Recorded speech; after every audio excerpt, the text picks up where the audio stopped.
حضور یہ پہلا سوال ایک دوست نے ڈنمارک سے بھجوایا ہے. اس نے کس نے؟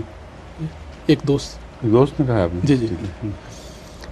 اور قرآن مجید کی اس آیت سے تعلق رکھتا ہے جس کے الفاظ یہ ہیں: اعوذ باللہ من الشیطان الرجیم یتوارا من القوم من سوء ما بشر به ایمسکہ علی ہون ام یدسہ فی التراب الا ساء ما یحکمون.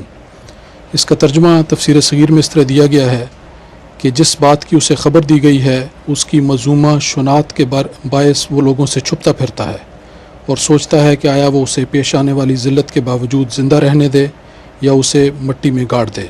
سنو جو رائے وہ قائم کرتے ہیں بہت بری ہے.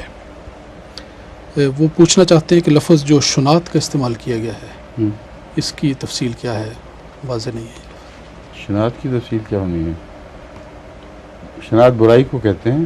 جی. مذمومہ برائی جس میں ایسی چیز جس سے کسی انسان کے لیے کوئی شرمندگی ہو، کوئی قابل شرم بات، کوئی بدی ہو. مذمومہ سے مراد حضرت مسلم موعود کی ہے کہ قرآن کریم یہ تسلیم نہیں کر رہا کہ عورتوں کا پیدا ہونا کوئی بری بات ہے لڑکیوں کا، بلکہ یہ فرما رہا ہے کہ چونکہ عربوں میں یہ گمان کیا جاتا تھا کہ لڑکیاں بد ہوتی ہیں، اس لیے ان کے ساتھ ان کی ایک برائی وابستہ ہو گئی جس سے وہ شرم کھاتے تھے، ایک جھوٹی شرم، اور جب اپنی طرف سے زیادہ غیرت مند بنتے تھے وہ ان کو زندہ درگور بھی کر دیا کرتے تھے. تو یہ عام معروف چیز ہے، اس میں تو کسی تشریح کی ضرورت نہیں ہے کوئی. انہوں نے واضح نہیں کیا کیوں ان کو اس میں کچھ الجھن پیدا ہو رہی ہے.